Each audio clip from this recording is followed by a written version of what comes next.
because he said be on time or you're not going to get to be the ranking member. This hearing of the Subcommittee on Conservation and Forestry, entitled Focused on the Farm Economy, Impacts of Environmental Regulations, and Voluntary Conservation Solutions, will come to order. Welcome, everyone. Good morning. Each subcommittee within agriculture has been tasked with highlighting issues within their respective jurisdictions that impact the economic well-being of rural America. Through this series of hearings on the farm economy, one of the consistent themes has been that government rules and regulations are overly burdensome and negatively impact the bottom line and long-term success of our farmers and ranchers. In a hearing more than 2 months ago with EPA Administrator McCarthy, members engaged in extensive questioning regarding actions her agency had taken which imposed considerable costs with questionable, if any, benefits. It seems that every day brings a new regulation, new litigation, or another case of unelected bureaucrats running wild across America's farms and ranches. The administration's extreme environmental agenda, with its blatant disregard for the impact will have on rural, has increased the cost of doing business for America's farmers and ranchers at a time when producers are already experiencing a 56% drop in net farm income over the past 3 years. It has become increasingly clear that some government agencies and environmental activist organizations ignore or otherwise discount the commitment that our farmers, our ranchers, our foresters make to environmental stewardship. Every day, the administration seems to demonstrate how vastly disconnected it is from the folks who provide our food, our fiber, and our energy. They do not seem to realize that rural America's economy is dependent on agriculture. A thriving agriculture sector breeds a healthy rural economy. The path the administration has chosen forces farmers and ranchers to spend more and more time complying with regulations. Now, I believe that both the environment and those who work the land are all better served when our time and our resources are directed to what really works. Locally led and incentive-based approaches that help restore and protect our natural resources while encouraging a healthy rural economy. The critics forget that farmers and ranchers are the best and the original stewards of the land. They continually find new and innovative ways to reduce energy usage, reduce emissions, and sequester carbon, while still providing America with an abundant and affordable food and fiber supply. All of us share a common goal, the continued health and vitality of our natural resources. To me, the path is clear. Voluntary conservation programs work.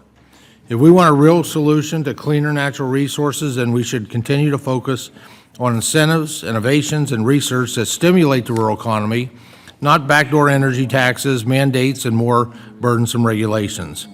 Today, our first panel will discuss many of the regulatory challenges that impact production on our nation's farmers and ranchers. While the Farm Bill conservation programs somewhat mitigate these impacts, our nation's farmers continue to operate on a very thin, in some cases, negative margins. Our second panel will more broadly discuss the locally led solutions to addressing natural resources concerns. No two producers face the same natural resource concerns, and there's no shortage of reasons why we must continue to innovate when it comes to preserving our natural resources. The record that is created today will be extremely beneficial, and I want to thank you all for being here. We'll yield to the distinguished ranking member, Representative Lujan Grisham, for any comments she wishes to make. Thank you very much, Mr. Chairman, and thank you very much to the panel and for this hearing. Having a hearing on the impacts of environmental regulations and voluntary conservation solutions, I think, is an important opportunity for the entire committee to better understand the challenges that our farmers and ranchers and foresters face each and every day on their land. And I would agree, actually, that the current regulatory environment can, in fact, be very difficult and, at times, extremely costly for producers to comply with. However, the genesis of the federal regulations, I hope, are critical ensuring and are directed at having clean and safe water and air. Access to clean and safe water and air is not only paramount for the producers that rely on these resources for their livelihood, it is also critical for protecting the public's health and the environment. Now, I've heard from many New Mexico producers that compliance with federal regulations can be very challenging, especially for small producers that do not have the time or the resources to interpret regulations. It's important that federal regulations be clear, concise, uncomplicated, and in order to make the necessary regulatory compliance easy and affordable as possible. Compliance should not be a gotcha or a profit game for anyone. I know there are concerns about how some of the more recent regulations have been developed and proposed, and quite frankly, Mr. Chairman, I share many of those concerns. It is clear to me that government can and should be doing a better job, especially when it comes to engaging the agricultural communities. Now, while issues of clean air, water, and regulatory uncertainty persist, farmers, ranchers, and foresters, in my opinion, are doing what they do best, using proven and innovative conservation practices that protect our resources. An example is one in New Mexico that's at the State University, a researcher, David C. Johnson's work with New Mexico ranchers and farmers. Dr. Johnson's been working with ranchers and farmers to help improve the health of their soils. Minimal changes in land management not only benefited farming and ranching operations, but also helped sequester large quantities of carbon into their soils.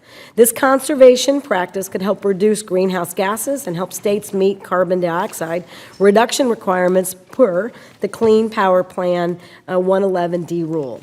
It's also clear to me that promoting conservation efforts like these are the key to addressing many of the regulatory issues while preserving our natural resources, bolstering the economy, and restoring our environment. I'm looking forward to hearing from all the witnesses today. I'm especially interested in hearing about how they're using the Farm Bill conservation programs along with other innovative approaches to conservation that, frankly, we should be considering and discussing as we move toward the next Farm Bill. Thank you, Mr. Chairman, and I yield back. I thank the gentlelady. The chair would request that other members submit their opening statements for the record so that the witnesses may begin their testimony. To ensure there's ample time for questions, the chair would like to remind members that they will be recognized for questioning in order of seniority for members who are present at the start of the hearing. After that, members will be recognized in the order of their arrival, and I appreciate the members' understanding. I'd like to welcome our first panel of witnesses this morning. First, we have Mr. Richard R. Ebert, President of the Pennsylvania Farm Bureau from Blairsville, Pennsylvania. Ms. Kate English, Partner, English Family Partnership, Fort Myers, Florida. And Mr. Patrick O'Toole, President of Family Farm Alliance, Savory, Wyoming. Witnesses are reminded to limit their oral presentations to 5 minutes. All written statements will be included in the record. So, Mr. Ebert, please begin when you're ready. Good morning, Chairman Thompson, Ranking Member, and then members of the subcommittee. Thank you for this invitation. I am Rick Ebert. I have an 80-head dairy farm in Westmoreland County, Pennsylvania. We grow alfalfa, corn, and soybeans. I am the president of Pennsylvania Farm Bureau and serve on the American Farm Bureau Board of Directors. EPA's Chesapeake Bay regulation gives us a good look at how environmental regulations impact farmers. Today, I'll highlight 3 themes of the Bay regulations: inflexibility, bureaucracy, and uncertainty. The bottom line, it is difficult for farmers to function in this regulatory environment, especially when facing the economic challenges described in my testimony. Bureaucracy. A massive bureaucracy has cropped up around the Bay regulations. How massive? Nearly 60 public bodies have been created, a web which farmers are supposed to provide input. These meetings produce pages of academic analysis based on a model world, but looks nothing like how I farm in the real world. I have a degree in animal science and decades of farming experience, yet I can't understand EPA's science. How does this make me part of the process? Inflexibility. In farming, one size doesn't fit all. EPA's Chesapeake Bay model is inflexible and based upon assumptions that are just plain wrong. The model fails to capture and credit best management practices, BMPs, unless they are funded or verified by the government. For years, EPA has rejected our attempts to change this. We are working with state officials and Penn State to capture these non-cost share BMPs through a survey. So far, we have received over 7,000 surveys. But will EPA use this data in their model? Also, NRCS data says no-till and conservation tillage are used on nearly 80% of the cropland in the bay, while only 6% are under continuous till. Yet, EPA's model assumes 50% conventional tillage and 50% conservation tillage. The science just doesn't add up. Uncertainty. Last year, EPA withheld $3 million from Pennsylvania because they believed we weren't doing enough. Our state officials had to guess what changes were needed to restore EPA's favor in funding. What's to stop EPA from demanding more? Is it fair for farmers to be caught in a tug-of-war between EPA and state regulations? And even if EPA's model is fully implemented, 20% of the cropland in the watershed will need to be set aside to meet EPA's goals. Who will decide what land is fallowed? EPA? We've made major progress in reducing pollution in the watershed, but EPA still points fingers, painting agriculture, farmers just like me, as a villain. To EPA, I ask, do you really think I'm trying to pollute? I no-till, I plant cover crops, I've implemented nutrient management plans voluntarily without federal funding. However, in the eyes of EPA's model, it doesn't matter. Does that make sense? Regulators must understand real-life agriculture. I am a small business owner. There's no compliance officer, just me and my 3 sons trying to farm, balancing daily tasks while complying with a list of growing regulations while EPA ignores the beneficial practices we employ. I consider myself a typical American farmer. I operate a small family farm. Our milk goes to a small family business where it is processed and used in and around Pittsburgh. We try to do the right thing. We are good stewards. We take excellent care of our cows, and we go the extra mile to take care of our land and our water. Not only because it's the right thing to do, but it is my family, my children and grandchildren who eat here, play here, and hopefully one day will work here. Thank you. Thank you, Mr. Ebert. Ms. English, go ahead and proceed with 5 minutes of oral testimony whenever you're ready. Thank you. I'd like to thank Chairman Thompson, Ranking Member Lujan Grissom, and the fellow members of the House Committee on Agriculture for the opportunity to speak with you today about the costs of conservation compliance. My name is Kate English. I grow citrus, and raise cattle in Southwest Florida with my family under the business name of the English Family Limited Partnership. I am here today on behalf of my family, as well as the Florida Farm Bureau Federation and American Farm Bureau Federation. There is a growing gap between farmers' abilities to meet the demands imposed upon them by regulatory compliance and our ability to meet these obligations while remaining profitable. Rather than try to explain to you in terms of the regulations, I thought I'd share with you a couple of stories from our family farming operation that would help you understand this. The first is our family farm has been in our family since 1870. Portions of the property were granted to us under the Federal Homestead Act, and we have had a pump in the Caloosahatchee River, which is now known as C-43 as part of an Army Corps of Engineers project, since 1890, using low-volume irrigation techniques more than 60 years before the first literature in the universities covered it. The first story I want to tell you is about our water use permits. In 1977, a Soil Conservation Service scientist came to my grandfather's house and said, "There's a new program, and you're going to need a water use permit. You're going to need to have a permit for every well, pump, and surface water management structure that you have on your property," and he helped him fill out the paperwork. And we sent it in to the South Florida Water Management District, which is the local partner for the federal drainage project. In about 3 weeks, we had a permit. In 1988, that permit expired, and my father and my uncles timely applied for a renewal. What they didn't get in the mail was a permit. What they got was a request for additional information, which they didn't know what to do with. And it sat there for 8 years until I was licensed to practice law and was actually working on an application for another client, when the reviewer said, "Do you know anything about English Brothers?" And I said, "Yes, it's my father and my uncles." And he said, "Well, do you want to finish this water use permit?" It took me about 3 months, but I got it done. The last time I renewed this permit was 5 years ago.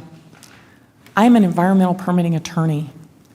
It took me 3.5 years, and I had to hire the former acting general counsel of the South Florida Water Management District and the former head of their regulatory division in order to successfully complete it for an allocation that was less than the allocation we requested in 1977 for a pump I've had in the river, my family's had in the river, since 1890.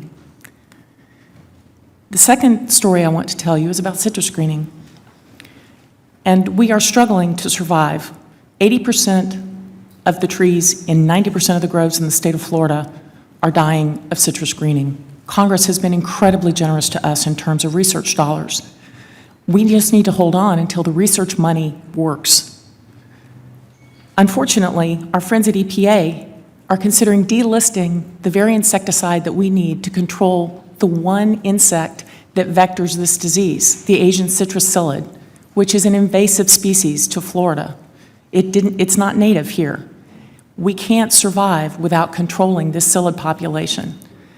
We struggle to understand the investment that Congress has made at the same time the EPA is considering delisting a tool that we need. The final story I have for you is to tell you what the skills my family brings to the table. I'm an environmental permitting lawyer. My sister is the bureau chief for pest and disease for the Florida Department of Agriculture. My father is a recognized citrus expert in the Citrus Hall of Fame and the Florida Agricultural Hall of Fame. I have an uncle who's a CPA, and I have 2 cousins who are licensed engineers, one of whom works on our surface water management system, the other of whom spends his summer vacations trying to develop robotic technology to harvest our citrus crops, since labor is a challenge for us. I wonder what families that don't have this level of skill in their family farm do. You shouldn't need a lawyer and an engineer in order to farm. Thank you. Thank you, Ms. English. Mr. O'Toole, go ahead and proceed with your 5 minutes of testimony when you're ready. Good morning, Mr. Thompson, Ranking Member Lujan, Grisham, and the members of the committee. I really appreciate the opportunity to be here. Thinking about this testimony and how inadequate I will be to the depths of the issue.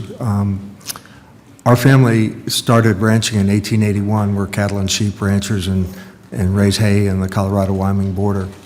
I'm also president of the Family Farm Alliance, and the mission of the Family Farm Alliance is to provide adequate, affordable water for irrigators. We represent irrigators that raise every crop, every livestock in the country in the 17 western states. And I have a schizophrenic, testimony, my written testimony. It goes into quite a lot of detail that I obviously can't go into today, but I have a great story to tell. My family has been very fortunate. We live in a watershed that's been celebrated at the White House in the last couple months about how you do a watershed. My family has won several environmental awards, on the stewardship. We're a pilot for how you integrate irrigation and fishery. That's all good stuff, and I have partnerships that I've formed with people in this administration or any administration. But as you all know, agriculture is bipartisan, and we have to figure a way to work together. And when I see the panoply of rules and regulations that are coming out on everything, it is overwhelming, and it's overwhelming to my neighbors. We have a tradition of livestock raising in our community. 3-century-old sheep ranches are going out of business this year because they can't get labor. The H-2A process, which is legal labor, is broken. It's broken in a way that's terrifying for us to figure out. And I have the opportunity to come back here occasionally and meet with various people in the administration and in the committees. And with my best efforts, I've only got a third of the men. This year, I can tell you stories about $750,000 worth of blueberries plowed under, $1 million of the strawberries plowed under, livestock dead, my livestock. I shouldn't be here, I should be at home doing my livestock, but we can't get our people. It's a nationwide program and problem, and we have to address it. I attended all of the Western Governors Endangered Species meetings, except for the one in Hawaii, which I couldn't afford, but there was a great message that came out of those meetings, and they were a real cross-section of people from, conservation groups to oil and gas to agriculture. The message is local, local, local. The answers are going to be done at a local level. My community is one of the ones showing the way that we do that, but the overwhelming regulatory stuff that's coming out, particularly from the EPA, when this administration decided that the EPA would replace agriculture, Department of Agriculture, Department of Interior, it's a whole new world. And one of the things you learn from the Family Farm Alliance is if you understand what's going on in the West, in my ranch at the headwaters of the Colorado River, the water is going off so fast, we know that we have to have storage. I guarantee you that the regulatory systems that are being implemented right now will eliminate the ability to permit. It's difficult now, it'll be virtually impossible.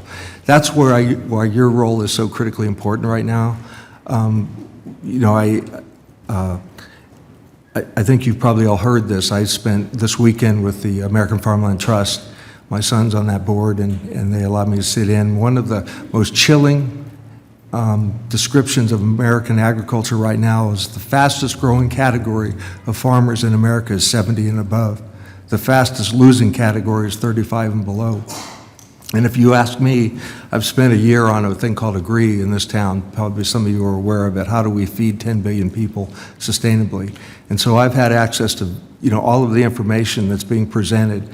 We have to double the food supply, and yet we have now federal agencies that are looking at paying farmers not to irrigate. Federal agencies that are coming up with criteria on the sage grouse that are impossible to fulfill. And what we have to do is get our arms around. I say the revolution's already happened. People are doing wonderful things on the land, but what we're doing now is we're implementing so quickly, pages and pages and pages of regulatory, almost gibberish. And I shared some things on the mitigation strategy of the Fish and Wildlife Service.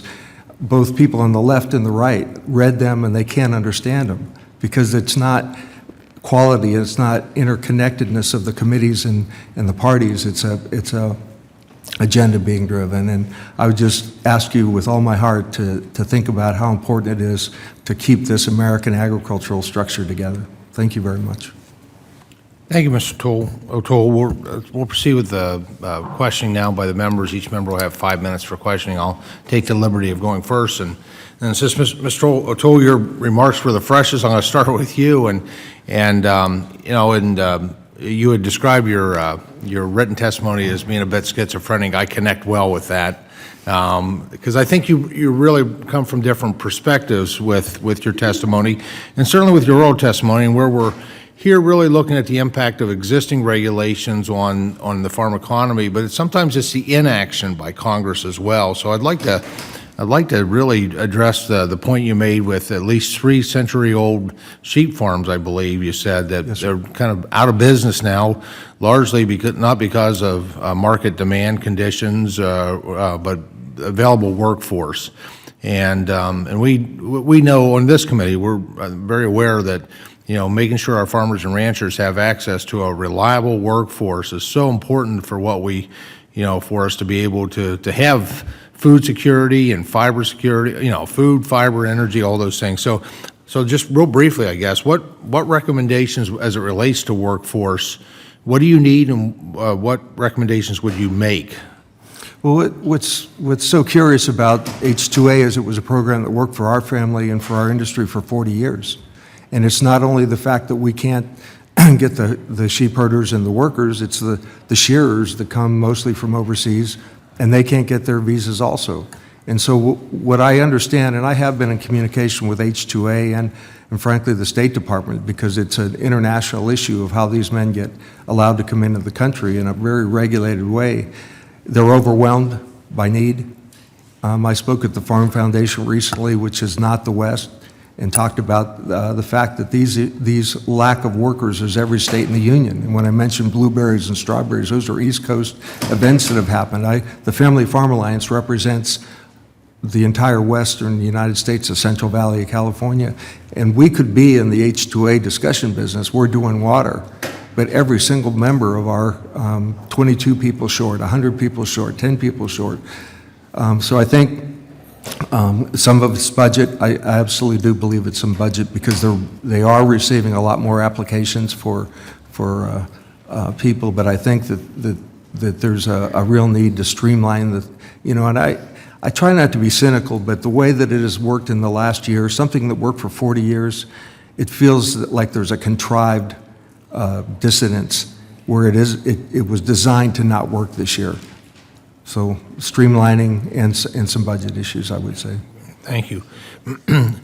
Mr. Everett, in your written testimony, you draw a clear picture of the challenges of increasing environmental regulations and a volatile agriculture economy. Can you give us a brief overview? Yes. The challenges that we're facing is of the more regulations, the uncertainty of those regulations, and also along with the economic challenges. Being a dairy farmer, this past year I've lost over a third of my income from milk. And how, the biggest challenge is how do we comply with these regulations or the requests from EPA to implement more practices and not have the funds available. There may be some federal funding available as, cost share, but, I don't have the funds to do the other half of it. So that's, a great challenge. And it's, it's the tough times out there on the farm of balancing, keeping the farm viable, controlling my costs, and then trying to meet all these environmental regulations that we see coming down the road. Very good. Thank you. Ms. English, you mentioned the success of the University of Florida's best management practices that were widely adopted by local producers. Why do you feel that the EPA felt the need to choose a burdensome regulatory route when the local solution was proven to be successful? That's a wonderful question. Excuse me. That's a wonderful question. One of the challenges with water quality law in Florida, it is very much driven by litigation. We have very active environmental groups who are extremely sophisticated in the way that they use litigation to drive agency policy. One of the things that happened was that we had a group of environmental activists who sued EPA over water quality in the state of Florida. In order to resolve the litigation, EPA entered into negotiations with them and came up with a solution without necessarily bringing all of the stakeholders to the table to resolve those issues. The environmental community strongly disagrees with the BMP program, regardless of what we've evidenced, and in a further attempt to satisfy them, not only do we have a BMP program that's been wonderfully successful, looking at the Everglades agricultural area, they've far exceeded the goals for the reductions of phosphorus that they were required to meet with using best management practices, good soil practices, good water management practices. But this year, we now have, in addition to the carrot of the best management practices program, we now have the stick of the compliance manual that is being developed even now. And the gentleman who's developing it for the state of Florida actually comes from a regulatory program. And one of the challenges he's had, excuse me, in coming up with a compliance manual is we've discussed the history of the program and that it's a very cooperative one. And typically when we see a Department of Agriculture person at our farm gate, we're happy to have them come in and tell us what we are doing right and frankly what we're not doing right.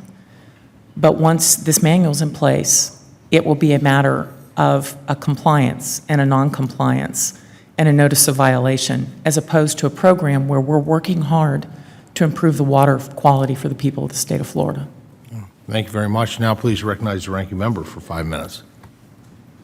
Thank you, Mr. Chairman. Actually, I don't think I have a question for you, Ms. English, but I certainly appreciate it and can empathize with your remarks about the level of expertise it takes in your family to navigate and respond and work to comply with the regulatory burden. I'm a lawyer, although I only practice for 10 minutes, so I don't have nearly your expertise, although I did win all my cases, so it's a better record than Perry Mason. I know, 10 minutes.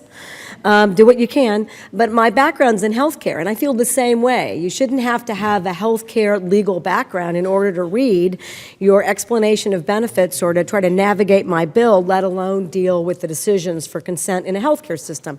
We can create an environment where it's just too complicated, so people unwittingly, even if it's something that you'd want to comply with, can't. And I really appreciate you highlighting those challenges.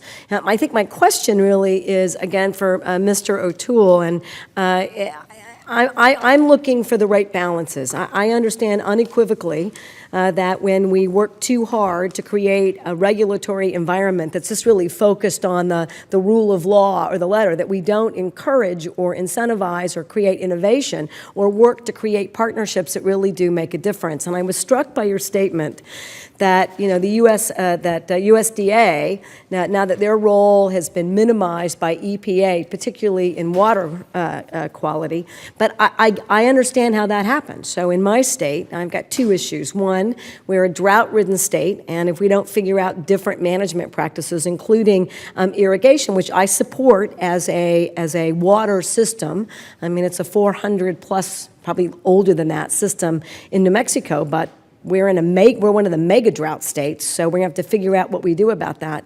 But in that context, you've got local jurisdictions who do well permitting unilaterally, who do septic permitting unilaterally without testing. Then you've got the state environmental department trying to figure it out. We've got all sorts of problems. I'm struck by what's happening in Flint, Michigan, where we still have these issues. So I can see how you want to centralize, but not at the expense of best management practices and ideas.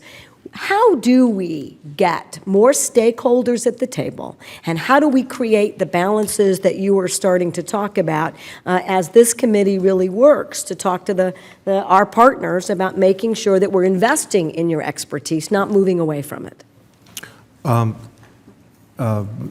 Ms. Lewin Grisham, I really appreciate the question, because I happen to live in one of those places where it works. We have leadership, we have a conservation district that works, our NRCS works.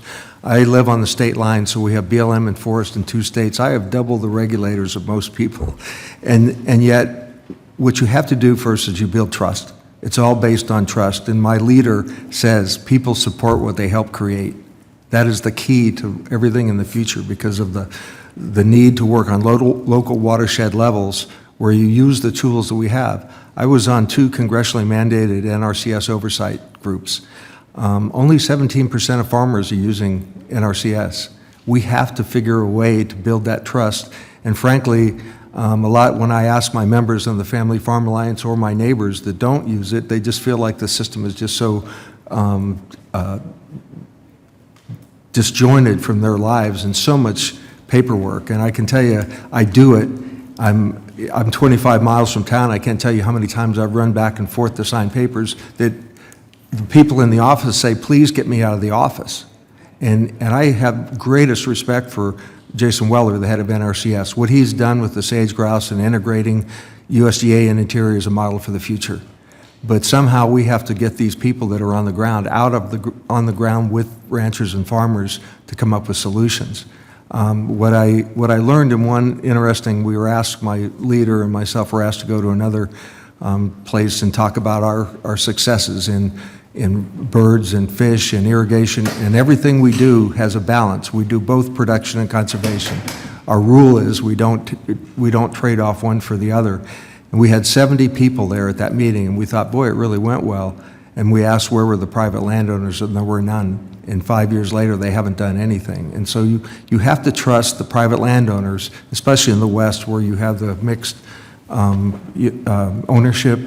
And one quick example, the Partners for Fish and Wildlife Service is a small part of the Fish and Wildlife Service that is incredibly successful. They'll be at the Kissimmee River in Florida this year for Partners Day. The Ecological Service part of the Fish and Wildlife Service is listers, and they're looking to list. And unfortunately, there's too much attention paid to the litigators and what I call the hatefuls. There's two kinds of conservation going on in America, the hopefuls and the hatefuls. And we've got to find a way to empower the hopefuls. That's how we're going to be successful. Mr. Chairman, I yield back. I really appreciate that. I think this committee's really working hard to figure out a way to invoke more of that partnering and to create a way that incentivizes it and/or mandates it inside the bureaucracies that exist. Thank you very much. Thank the gentlelady. Now, no, not yet. Okay. Please recognize the gentleman from Oklahoma for 5 minutes of questioning. Thank you, Mr. Chairman, and thank you, Mr. Chairman, both, for the opportunity to be here. I guess my first observation of the panel would be this. Not many months ago, in the very table at one of the very chairs you're sitting at, we had the administrator of the Environmental Protection Agency to visit with us, who stood and attempted to defend the Waters of the U.S. rule, a regulation basically designed to assert federal jurisdiction, in my opinion, over all waters, including those dry creek beds that may flow only once a year. And thank goodness the courts have slowed that process down for a time, but that's not certainty. Could you take a moment to discuss, in the context of what you've just described to us, if the Waters of the U.S. rule is fully implemented, what kind of an effect is that going to have on your operations, ladies and gentlemen, as you understand the rule in its present construction? If you gentlemen don't mind. I've spent a fair amount of time on this issue and in reading the rule, and it was with a great deal of relief that I saw that the Sixth Circuit imposed a stay. We have citrus groves that are all within the distance limitations outlined in the rule to existing water bodies. Those trees are going to have to be replaced once we have a citrus variety that's resistant to citrus greening. We are planning for it. We are investing for it. The one thing that we are discussing as a family is what we do with a core permitting process if, when we remove those trees, we have to go back and get a Section 404 permit to replant citrus trees in that space. In Southwest Florida, a core permit takes between 3 and 5 years to obtain. We don't have the kind of money that will allow us not to produce citrus for 3 to 5 years while we wait for a federal agency to make a decision. Our grove is where it has been since 1870. The fact that it has now magically become a matter for the Army Corps of Engineers, the United States Fish and Wildlife Service, and EPA to review is a little bit disconcerting.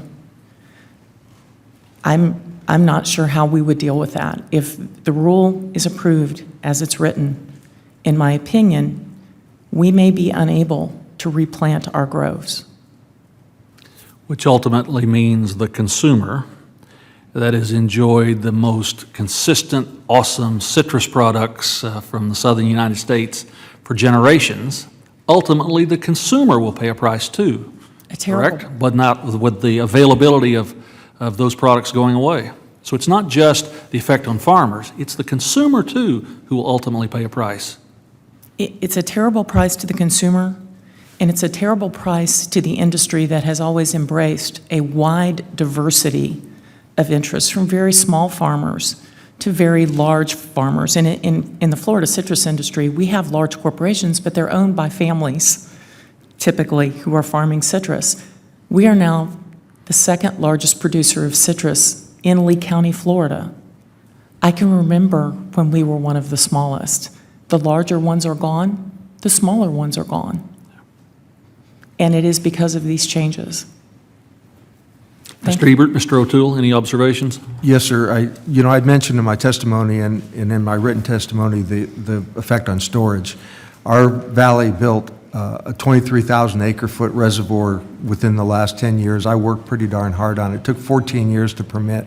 And when you look at the combination of Waters of the United States and the further rule of EPA to use the Clean Water Act in a much broader fashion than it's being used now, it will be virtually impossible to do. And what I've learned in the attempt to get along with a whole lot of bureaucrats, you know, we have, as I said, almost double the bureaucrats of most people because of the state line issue.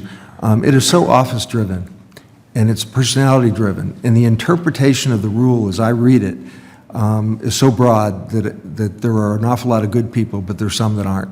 And when those people have the opportunity to use those rules in the way that they're written, I just can't, I can see that anybody would be vulnerable in the irrigation world to challenge. And you may have read the fella in western Wyoming that just had a settlement. He built a little pond on his ranch, and they threatened millions and millions and millions of dollars of fine. It was finally settled because it was so ridiculous. But when you have the written language that gives those kind of people the ability to do that level of regulation at a time when we need to be more flexible. And let me just say, the Family Farm Alliance wrote a paper in 2007 about climate in agriculture, and it's about adaptability. We're at a time when we need to be more adaptable, have more flexibility. This rule will do the exact opposite. Mr. O'Toole, as an old farmer, while we're all concerned about water quality, ultimately, if you don't use that resource, no matter where you're at in the lower 48 states, it's going to wind up in the Atlantic or the Pacific, correct? Yes, sir. If it's not utilized. Mr. Ebert, any thoughts, sir? Yeah, If Congressman. the chairman will indulge me for another few seconds. I appreciate the question because actually I'm going to give a little different perspective on that. You know, I am a small farmer. You know, I don't run thousands of acres or hundreds of heads of cattle, and I sort of represent, you know, Pennsylvania agriculture. You know, this rule would be devastating to the small farmer. You know, I'm along the Conemaugh River, so I have some river bottom and that. And, it, you know, if EPA would come in, I mean, most of my farm would be, say, within the 1,500-foot setback that they would regulate. You know, that would pretty much take out my whole farm. You know, I won't be able to use the crop protection products for my crops because none of them are labeled for use over water. So that, you know, that is there. That is facing me and my family right now that they could actually, if they ruled my whole farm as a water of the U.S., I would be out of business. And that would put a lot of other small family farms in Pennsylvania out of business also. Thank you, Mr. Ebert. Thank you, Mr. Chairman. No, thank you. Just an interesting observation, talking about the same egregious impact of this regulation, but we're looking at impact from Wyoming to Florida to Pennsylvania. You know, pretty much covers the span. Please recognize the gentlelady from Arizona, Ms. Kirkpatrick, for 5 minutes. Thank you, Mr. Chairman. Mr. O'Toole, I really appreciate your testimony. I represent a huge rural district in Arizona, half the state, and my mother's family were ranchers in my district.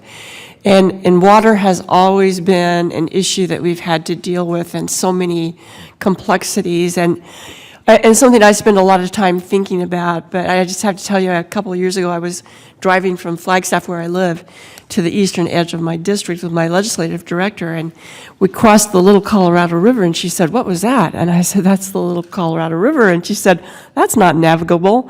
And I'm sure you've had that situation in Wyoming where waterways have been labeled as navigable, and they just aren't. And I just want your thoughts on where do we start with this issue?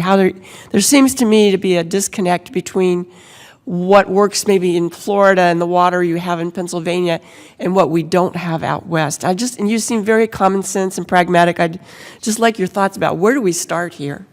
Well, see, the thing that I have a lot of trouble with is who defines interconnectedness. And, you know, we're in a state that, you know, 12, 14 inches of precipitation. And so when you look at how a wetland and a national forest is connected to private land here, that's where we get ourselves into trouble. And it's where I go back, and I just can't say enough about how great it is to have leadership at the conservation district level, which we have. We've had a lot of young people involved from the beginning, so we have a mixture of old and young. And I think it's that putting your finger on exactly what happens in that watershed. And we are going to come up with solutions, and we have those solutions now. And I think, in my perfect world, I'd like to see a world where once a diverse watershed group comes up with a strategy on water, whether it be storage or irrigation or wetlands, which we've developed. We have the largest wetland in Wyoming, was in Pacific, it's on the Continental Divide, so it's now part of the Atlantic and Pacific Flyway. It went from 29 species to 140. That was done locally with people who actually fought EPA over doing it at the first part. Now it's 3,600 acres. It includes a tremendous amount of grazing land with it. So I just keep going back to, if we're going to do solutions, we have to have local people who will come up with how those watersheds work with a vision for the future. So is the USDA helpful to you or not? When it works, it's great. When it works, it's great. And unfortunately, my testimony about experience with the numbers, that's what's challenging. Because conservation districts across the entire United States, everybody is under a conservation district. When the system is working and empowering and people feel comfortable with it, it really is great. But when it doesn't exist at all, and the frustration of even the best ones of getting out of the office, I think that's something that we can focus on. That's been one of our pushes in Arizona, is to actually get the regulators out in those towns that are really having struggles with their water sources, and actually seeing and having conversations with the local people about what's going on, rather than just sitting in a remote office somewhere conjuring up what they think is a solution but really doesn't work. In Arizona, we're doing a lot of aquifer replenishment, which has been successful. In fact, I was just meeting with a tribal leader this morning who said that they can actually see now the grass coming back in these areas, and it really gives the local people hope to know that water's underground. Now, do you use that in Wyoming? No, in fact, the underground storage that we're looking at is some CO2, carbon type stuff, but not so much. But in California, where we have a lot of members, it's a huge tool, and I think it's a very appropriate. That the issue is I keep saying, is that you go to the local area, the Central Valley of California, or San Joaquin, or in some places it's storage. And I just saw where 1 million acre-feet went out to the ocean that would have been in the site's reservoir. 1 million acre-feet this year that went out. So I think everybody has their own kinds of solutions, but the Family Farm Alliance is very familiar with and supportive of underground storage. Well, thank you. My time is running out, but I really appreciate your thoughts about that. And I think you're right. One size doesn't fit all, and it's the local communities that know best what's going to work. So thank you very much. I yield back, Mr. Chairman. Gentlelady yields back. Now please recognize the gentleman from Tennessee, Mr. Desjardins, for 5 minutes. Thank you, Mr. Chairman, and I thank the panel for being here today. Approximately 2 years ago, the EPA sent a shockwave through the ag community and the business community when they introduced their Waters of the U.S. rule. It's been a major concern and a major topic of discussion whenever I reach out to our Farm Bureau, which I like to announce is the largest farm bureau in the country, located in my district in Columbia. Whether it was former President Lacey Upchurch or current President Jeff Aiken, rarely do I have a conversation when this doesn't come up as a major concern to the farmers and ranchers there in Tennessee and obviously across the country. The impact of this broad expansion of federal jurisdiction well beyond the limits approved by Congress would have enormous impact, as you all know. The rule defines terms like tributary and adjacent in ways that make it nearly impossible for a typical farmer or rancher to know whether specific ditches, ephemeral drains, or low areas at his or her farm will be deemed waters of the U.S. To date, 31 states and many agricultural organizations, including the American Farm Bureau, have filed lawsuits against the WOTUS rule. And thankfully, in October, the Sixth Circuit Court of Appeals issued a temporary stay on this rule, citing that the burden of the WOTUS rule outweighed any harm to the agencies in keeping the status quo.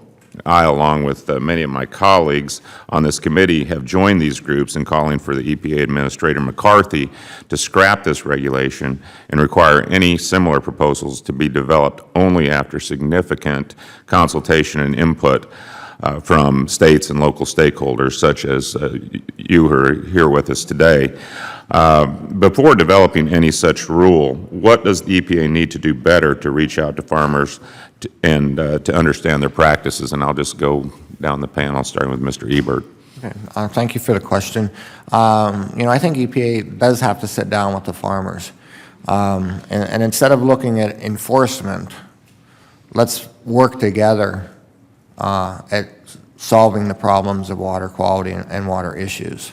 I think that would be the main focus of what we would look at EPA to do. Instead of coming out with a heavy-handed proposal with so much uncertainty of where we're going to farm, how we're going to farm, and the uncertainty of the heavy hammer coming down at the farm level, let's go back and rework and discuss the issues and work forward from there. Just before we move on, as the president of the Pennsylvania Farm Bureau, what steps are you taking to educate farmers and ranchers about the rule and how to prepare for its impacts? We've put a lot of information out to our members. Luckily, the stay is in place right now.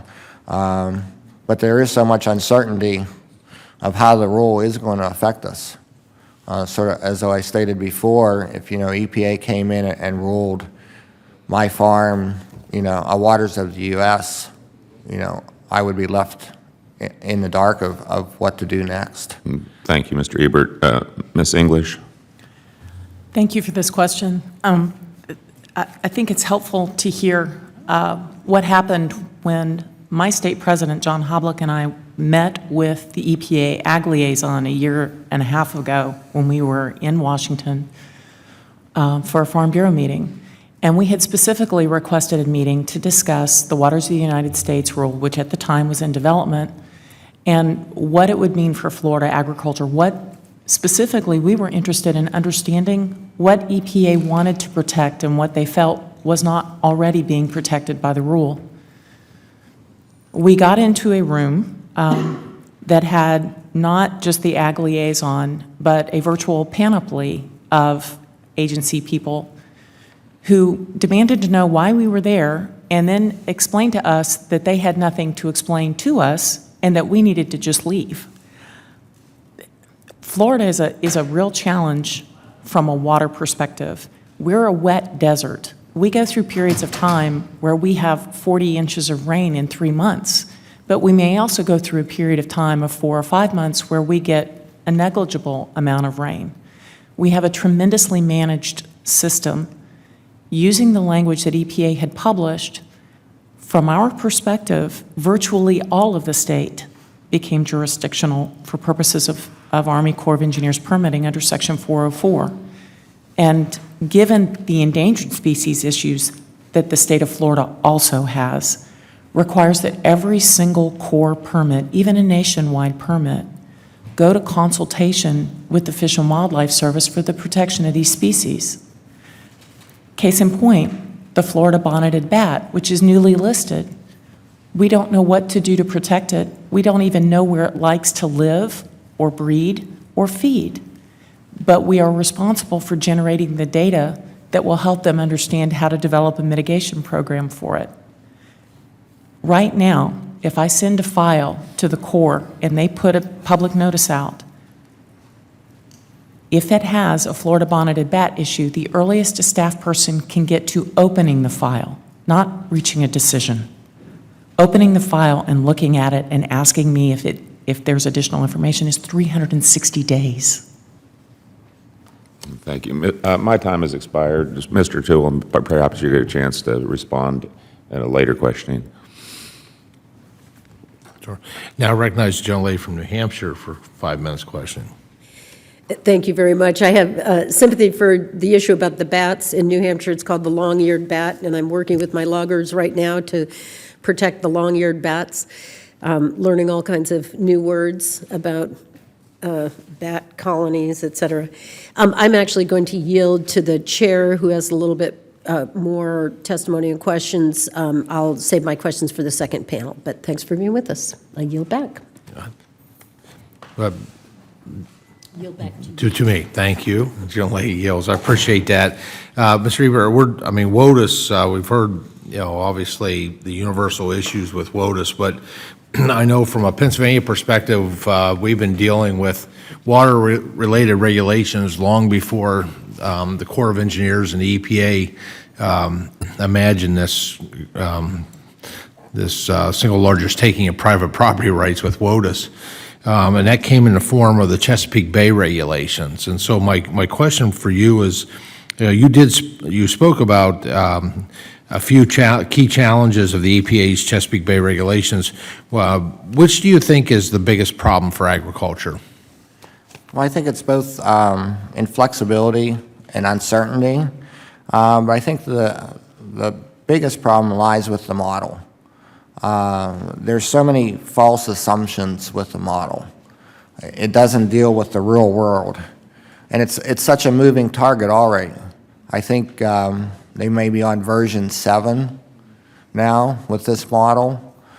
So we may hit one target at one point in time, and then they do a revamp of the model, and we've missed that target, but we might have hit something else. I mean, it's such, uncertainty of it. And there again, with EPA withholding $3 million to the Department of Production, and they really never gave us an answer why. So we had to do a reboot strategy to try to re-get those dollars. And even along with those lines of the major impacts, the bad numbers that they're using. NRCS, again, says we're doing 80% no-till, where EPA's model is only saying we're only doing 50% conservation. So nothing adds up there. And also along those lines is, EPA's model states that nearly 20% of farm ground needs to be fallowed to meet the requirements of a reduction in nutrients. Who's going to tell us what ground we can use or can't use? Sort of an example there is, everyone owns a home or apartment. How would you like a federal agency to come in and say you can't use 20% of your home anymore, but you still have to maintain it and pay taxes on it? So that's a huge problem for the Chesapeake Bay region right now for us. Given all the challenges, I think what you set up, the Model 7, that version, all the hoops, all the costs, all the compliance issues, has any of that made a difference in water quality? Well, I think just the decades of us learning how to farm better with technology, conservation, new practices that we've put in, I'm sure it has made a large difference in water quality. We see it in water quality monitoring and that, but the model hasn't accepted those changes. We're doing all the BMPs without federal funding, and that's why we put that survey together through Penn State and the Department of Environmental Protection is to try to capture a true picture of what farmers are doing without federal funds, and hopefully EPA will put that in their model and show what agriculture is actually doing to improve water quality instead of always being pointed to as the villain here. Very good. Thank you, sir. Thank the gentlelady for yielding. Now, please recognize the gentleman from the land of corn and soybeans and eggs, and much more in Iowa, Mr. King, for 5 minutes. Thank you, Mr. Chairman. I thank all the witnesses for your testimony. A number of questions come to mind. I turn first to Mr. Ebert. In Pennsylvania, do you have what you consider to be a water quality monitoring system out there that gives an idea on what's point source, what isn't, and what you're getting leached into your streams? Yes, I think DEP actually does do a lot of water quality monitoring. I can probably get you more information. Well, I would just ask you, are you confident that the records are good enough now that the science is there to make recommendations, let alone regulations on applications of, say, fertilizer? I think it's always evolving. As we become more attuned of how nutrients move, there is science there, but it can always be improved upon. And I think some of that science can be plugged into that model. And typical soil in Pennsylvania, would you have a sense on about how long it would take for applied nitrogen to leach through and out of the soil? I'm not attuned to that knowledge. I mean, I think it's there. I can always find out that Yeah. information. And I ask you this question because it seems to me that you have people in the EPA that are trying to regulate this without being able to answer that question. And if we don't have a sense on well, let's just say, what's the baseline? Do you have a sense of what the baseline is? What it is? Where I come from, we say, what was the water quality when the buffalo were roaming someplace other than upstream? I mean, that's it. You know, how far back do you want to go till, you consider the water quality that you want to achieve? Well, let me just, but isn't that what the environmentalists are after? They want to get back to the time when the buffalo roamed, because they say that's when the ecology was as perfectly balanced as we can imagine. And so anything that you would apply that would result in leaching into the water, into the stream, that would be in excess of that, they would consider should be regulated before you apply it. Am I close to what you're seeing? Yeah, I mean, Yeah. they want to And- control all aspects of the farming operation. And I'm just submitting that they don't know what it was then. There was no water quality tests then. And they can only imagine, but they also imagine that your application is too much. And if we have a lawsuit going on in Iowa. It is the Des Moines Water Works. I'm glad to see that nod, Ms. English. The Des Moines Water Works says because they have nitrate records that show there's been an increase over the last 40 years, a 60% increase over the last 40 years. And by the way, those records are a little bit dated. They just went into my head and stuck there. That they know that it's coming out of our feedlots and off of our farmland because they're taking the tests right out in the river outside the Des Moines Water Works. So they're suing 3 counties, including mine, in an attempt to establish a precedent case so they can regulate crop inputs all across this nation.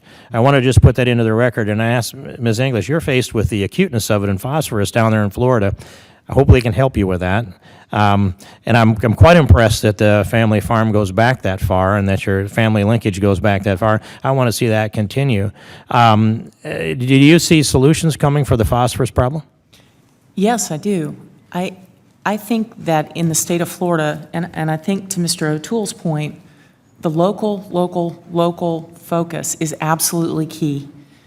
We are working together with, and Florida has numeric nutrient criteria, which was imposed upon us through the litigation process, and ultimately, when I asked a question of one of my counterparts with one of the environmental groups who filed the litigation, I said, why Florida? We've got more data than anybody else. We've got more systems in place to try to improve water quality than anybody else.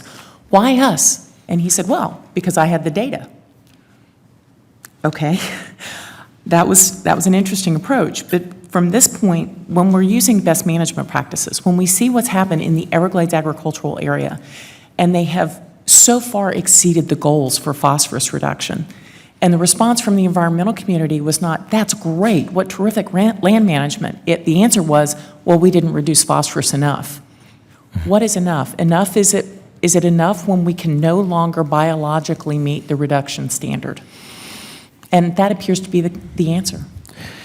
And so we are chasing a mirage here with it. Here's with an environmentalist approach and an EPA approach that they have a mission, and that mission is continuing to tighten down regulations. There's no goal for them. Would you agree that that's the sense of it, that they haven't articulated where this would ever stop? There'll always be another level and another level. That's the history, I would agree. That would be my experience in the last 22 years of practicing law in the state of Florida. I have nothing that would indicate otherwise. You've gone through a lot. That was quite an impressive testimony. I thank you, Ms. English, and all the witnesses here this morning. Mr. Chairman, I yield back the balance of my time. Gentleman yields back. Now please recognize the chairman of the Full Agriculture Committee, Ms. Conaway, for 5 minutes. Thank you, Mr. Chairman. There's always a next farm bill on the horizon, particularly for the current chairman of the farm bill, or the Ag Committee. Can you talk to us about, any of you, about ways that we can prioritize in that farm bill things that would strengthen these locally led volunteer conservation programs or incentive-based programs? What can we do to put that in the farm bill that actually helps do what Mr. O'Toole, you and others have talked about this morning, of making sure the local folks have as much control about what's going on as possible?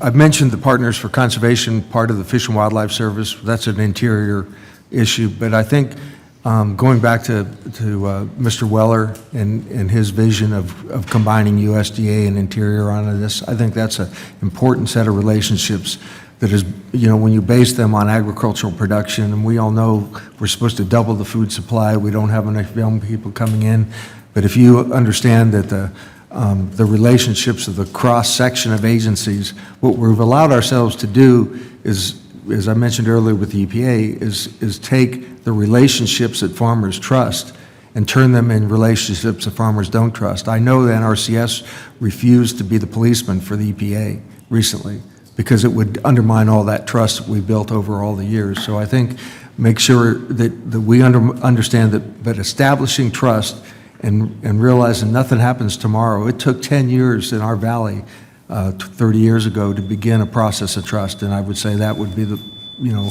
how do you legislate trust? I don't know. Anyone else? Go ahead. Just one point I'd like to make is with the conservation districts. In Pennsylvania, they're actually being forced to become enforcers now. And there still needs to be a lot of conservation plans written. So I think they're trying to force the hand of the conservation districts. Who's they? Excuse me? Who is they? DEP and EPA. Before it used to be the conservation district. So how are they doing that? How's the EPA strong-arming the NCRS? By withholding funding. Like I said, they withheld funding for Pennsylvania DEP because we weren't meeting the targets and goals. But we need the funding at the conservation district level to get these plans written and in place and on ground. And I think some of the trusts for the conservation districts are going to be lost because they're becoming enforcers now instead of actually being boots on the ground to help the farmer.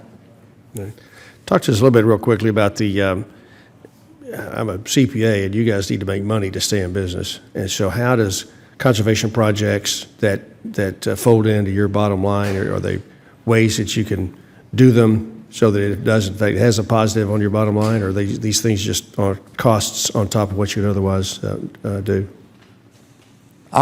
in general? Like the conservation plans help develop a plan for me to rotate crops for the no-till, do better with cover cropping and that. That does help bottom line. It actually improves my soil quality, so I have better yields. Ms. English, are you doing anything that, from a conservation standpoint, that actually helps your farm? The EQIP program has been wonderful in that particularly for farmers who are struggling to implement structural improvements that can aid water quality, the way that they hold water on their property, the term for which they hold it.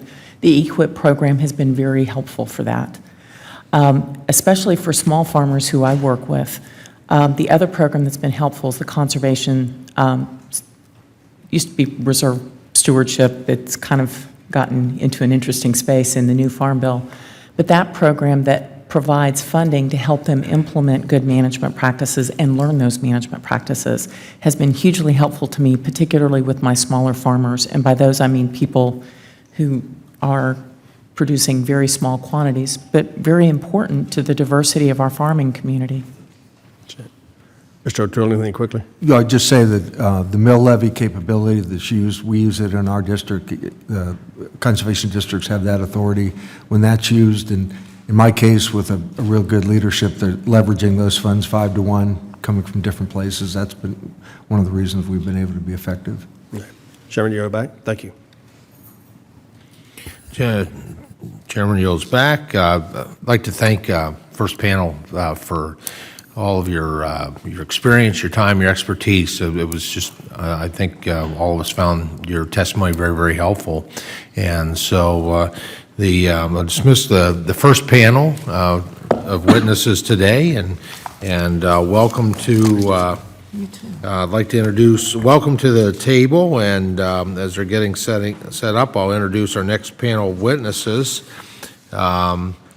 Our next panel, we're going to be joined by Ms. Celia Gold, who's Director of the Idaho State Department of Agriculture out of Boise, Idaho. Mr. Lee McDaniel, who is president of the National Association of Conservation Districts, an organization whose members were referenced many times by the previous panel. Mr. Terry McClure, president of McClure Farms LLC, Grover Hill, Ohio, and Mr. Tom Booman, CEO of Agrin of Carroll, Iowa.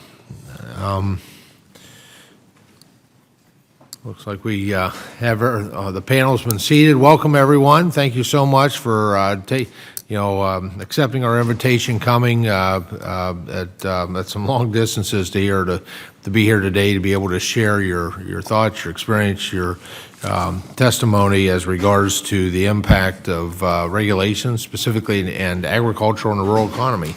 And so, Ms. Gold, please begin when you're ready.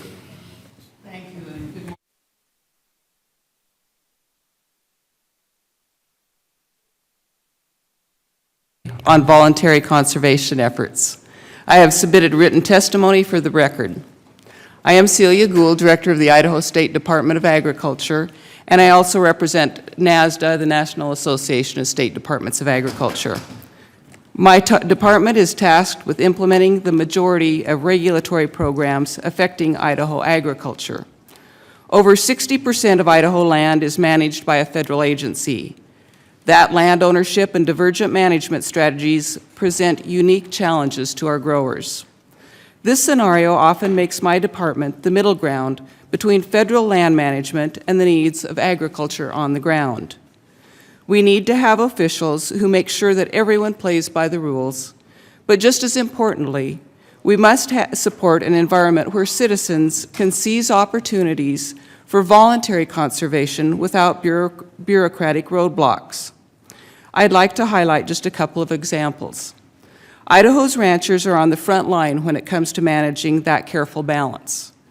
While grazing on federal lands is a critical component to our strong livestock industry, just as important is what our producers are giving back to that equation. Consider this. Before 2012, ranchers legally were not allowed to fight a wildfire on public land. At stake wasn't simply a public resource, but also private land. A few years ago, Idaho ranchers were the first responders to a small lightning-ignited fire that broke out on public land. Local ranchers were told to leave the scene. That 5-acre fire later turned into a 40,000-acre fire. Ranchers throughout Idaho felt that BLM policy was unacceptable. So a coalition of producers began negotiating a public-private partnership, which became the genesis of the Rangeland Fire Protection Associations. Led primarily by Idaho ranchers, RFPAs are often now the first to provide the initial attack on wildfires. Their efforts have resulted in fewer catastrophic, large-scale rangeland wildfires in Idaho. The ranching community set an example for us. We make a good team when federal agencies see us as partners, not adversaries. I feel strongly that the states are best poised to coordinate and amplify the voice of stakeholders.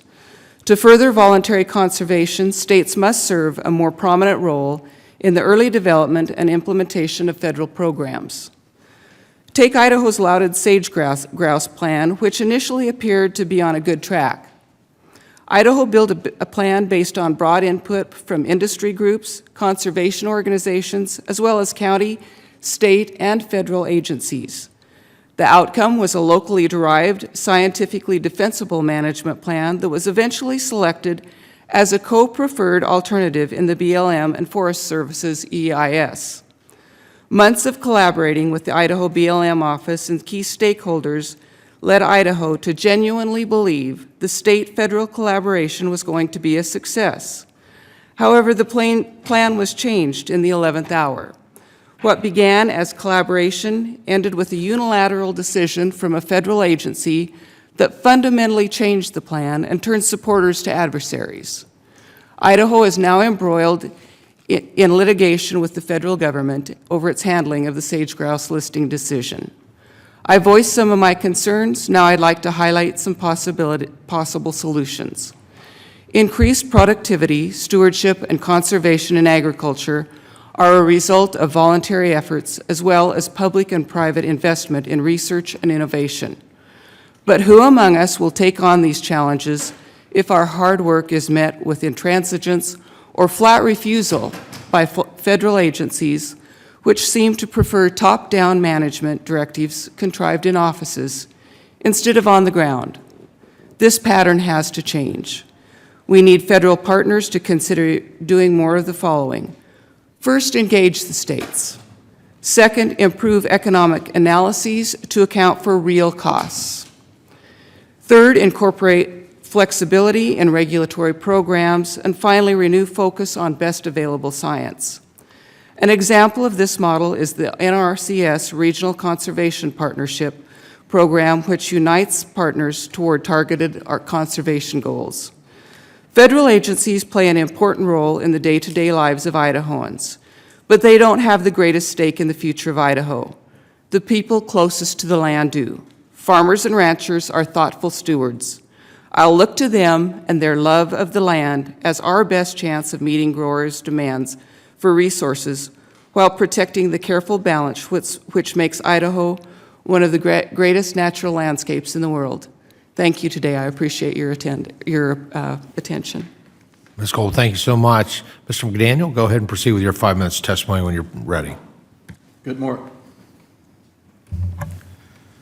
morning, Chairman Thompson, Ranking Member Lujan Grissom, and members of the subcommittee.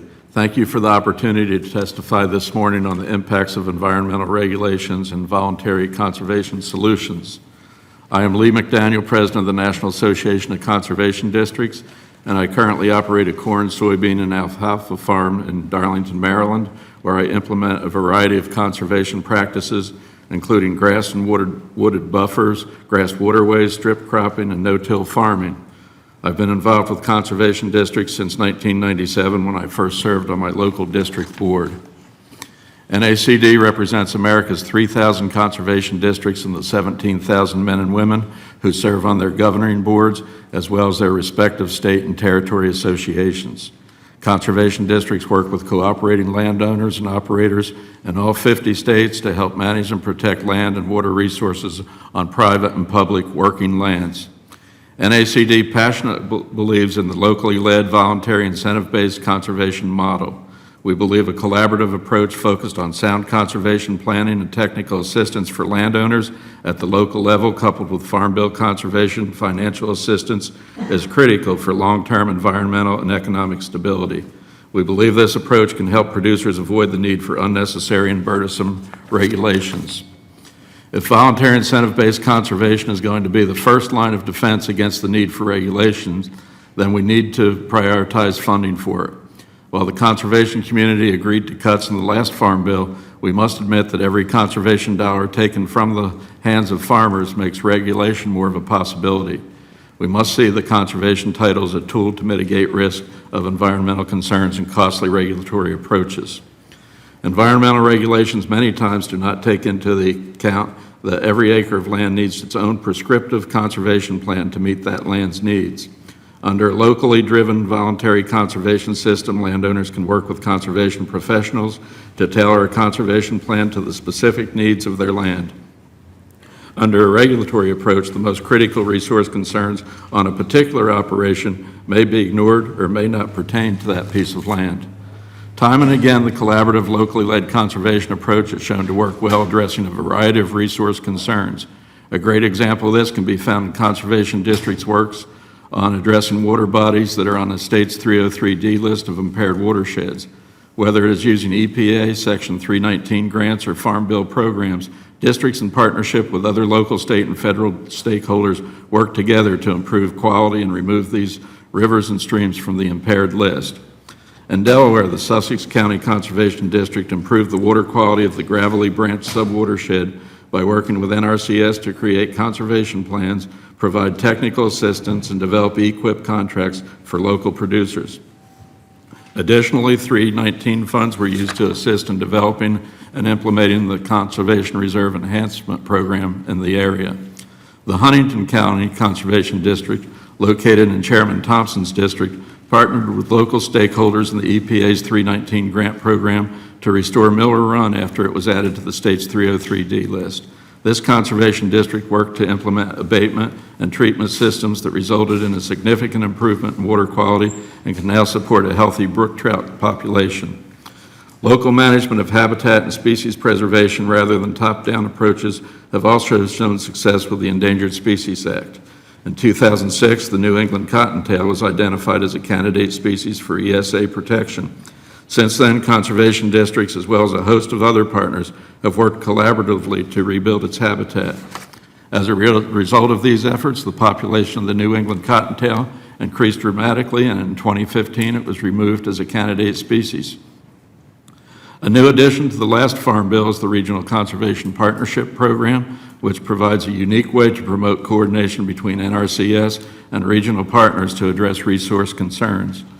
In Minnesota, the state's Department of Agriculture received funding through RCPP to implement a statewide agriculture water quality certification plan utilizing conservation districts to provide site-specific solutions.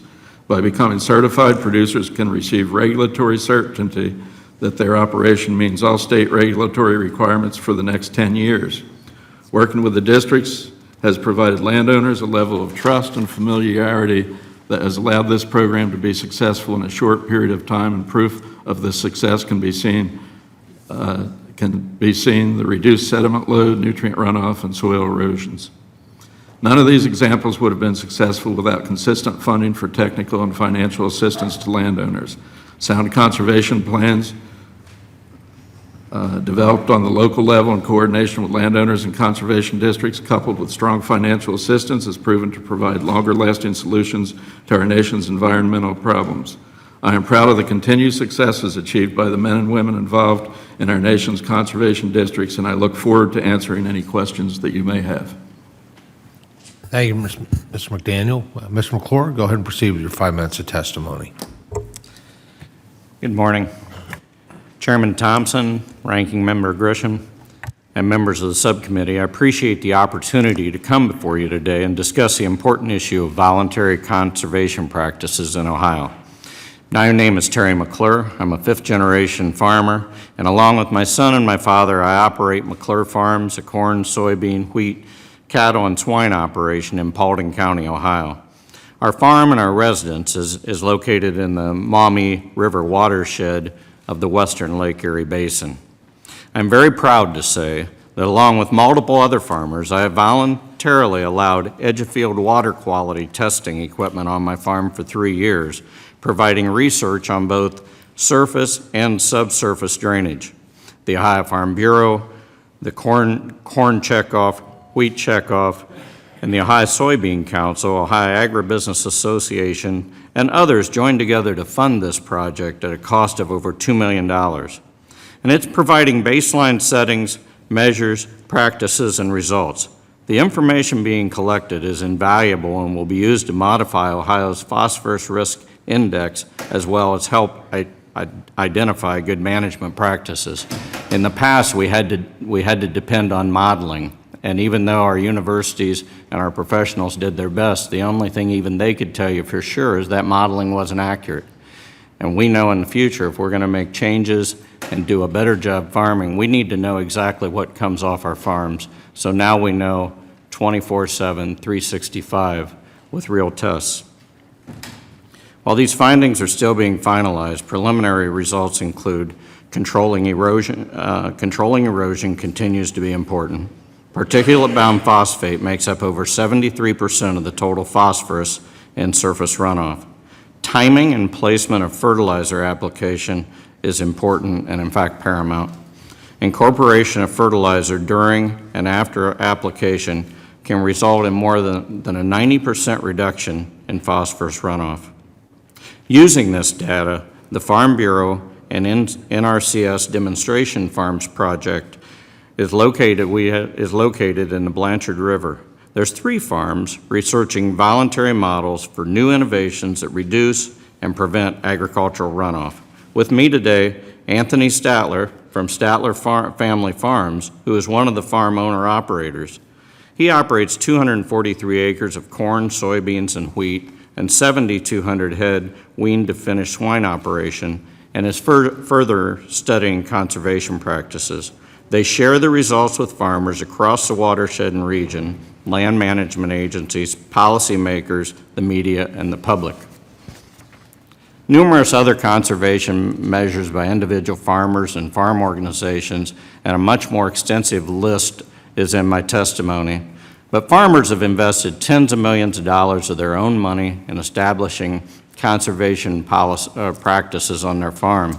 In 2012, 20 of Ohio's ag commodity organizations wrote a letter to their membership saying we must be proactive to address water quality and we must embrace the 4R nutrient stewardship, the right fertilizer source at the right time, at the right rate, and the right way of placement.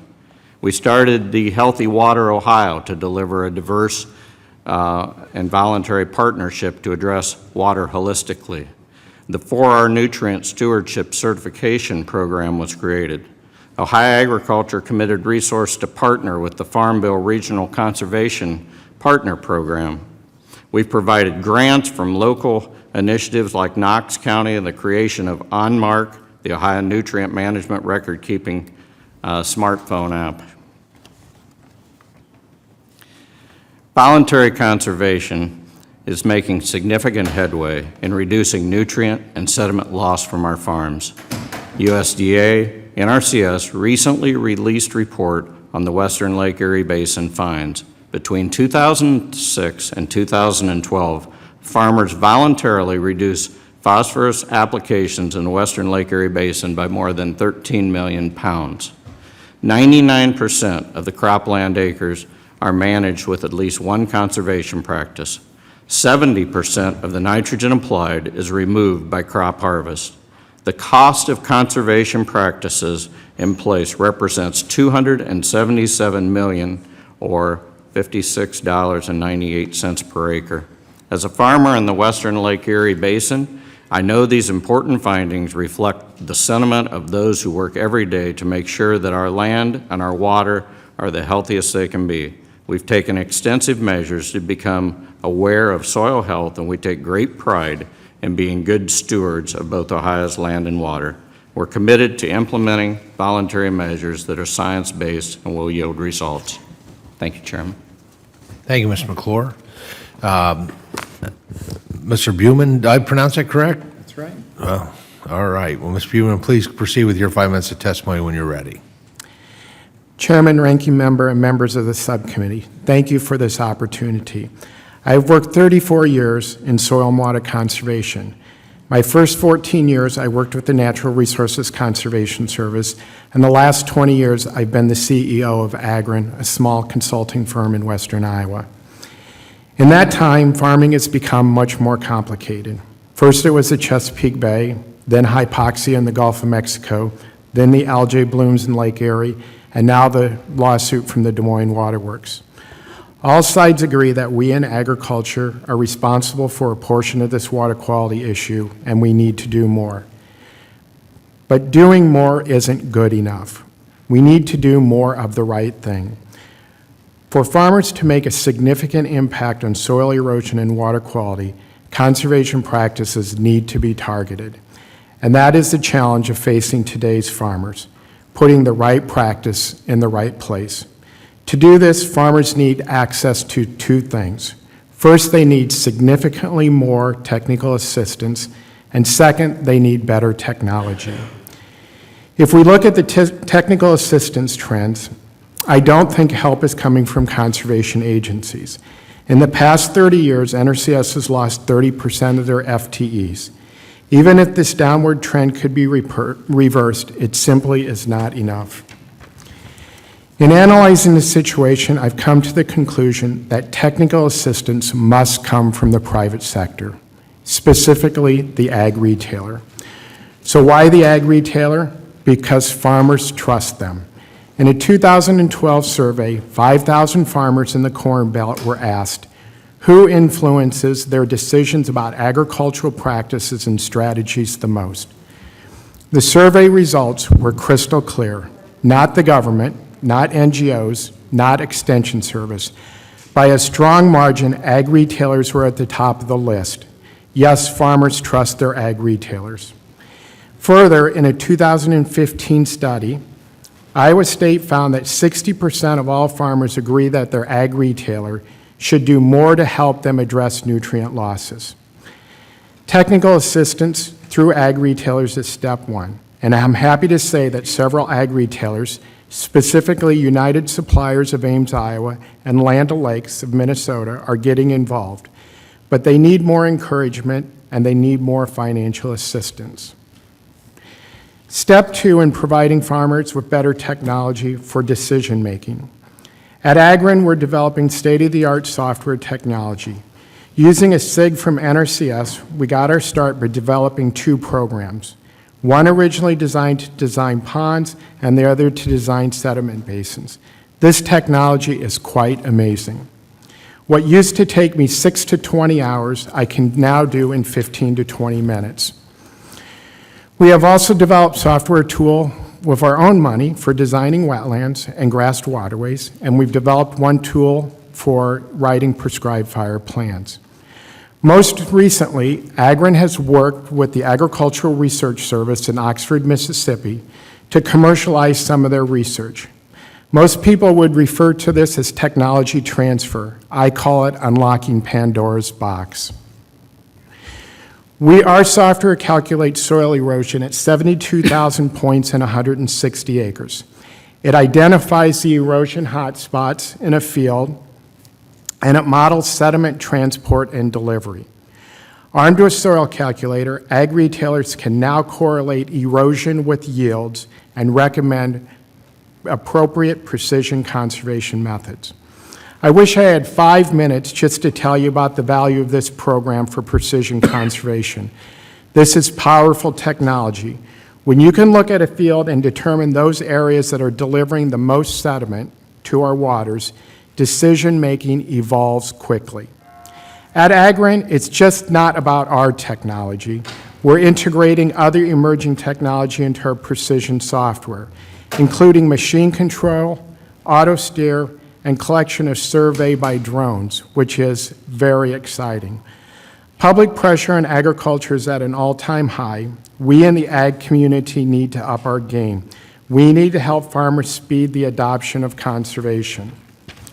We know that farmers want to receive conservation information from their ag retailers. We know ag retailers are interested in offering this service. However, to integrate precision conservation into their sales cycles, retailers need motivating incentives. The conservation effort can be accelerated by ag retailers who are equipped with state-of-the-art precision conservation technology. Thank you for your time. Mr. Beeman, thank you so much. We'll now proceed with questioning by members, and please, I'm going to reserve my time, and please recognize the gentleman from Oklahoma, Mr. Lucas, for 5 minutes. Thank you, Mr. Chairman. And I think most of my colleagues know in this committee, whether it was in the role that you now have or in the role that Chairman Conaway has, there are very few members of Congress who are as fanatical about locally led, voluntary, incentive-based conservation, perhaps as I am. But coming from where I come from, the district I represent, the Southern Plains, the abyss of the Dust Bowl, the challenges faced there, I'd first turn, I think, in my questions to Mr. McDaniel. My part of the world, a situation created by weather and economics and bad federal decisions a century before. 160 acres in Iowa should not have been the same homestead unit as in western Oklahoma. Should not have been. Nonetheless, the mistakes that were created there, in this room 80 years ago approximately, starting in 35, we moved in a different direction with federal policy.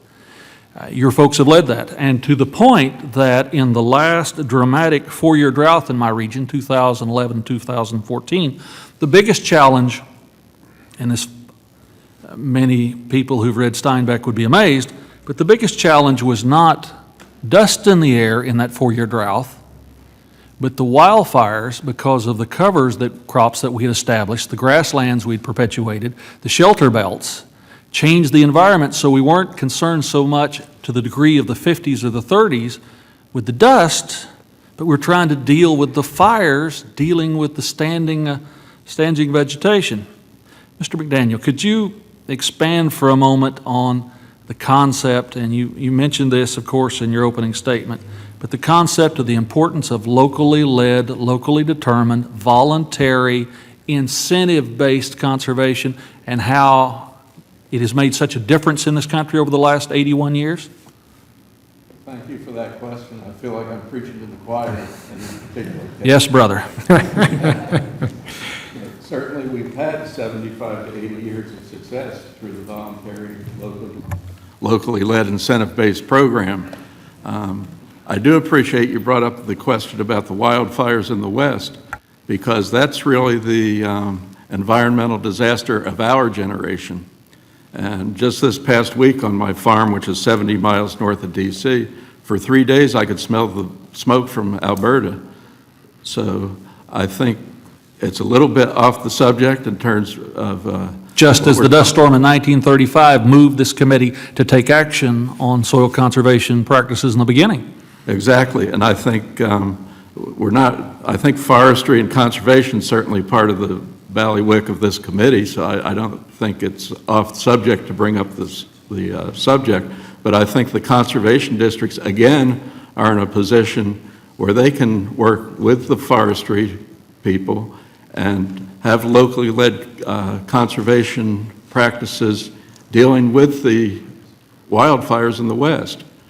I think rather than the top-down approach, you get the local people who know the situation the most, do some proactive activities in terms of reducing the amount of fuel that's in those areas, do some management proactively rather than reactively and sending all the foresters from around the country out west to fight the fires.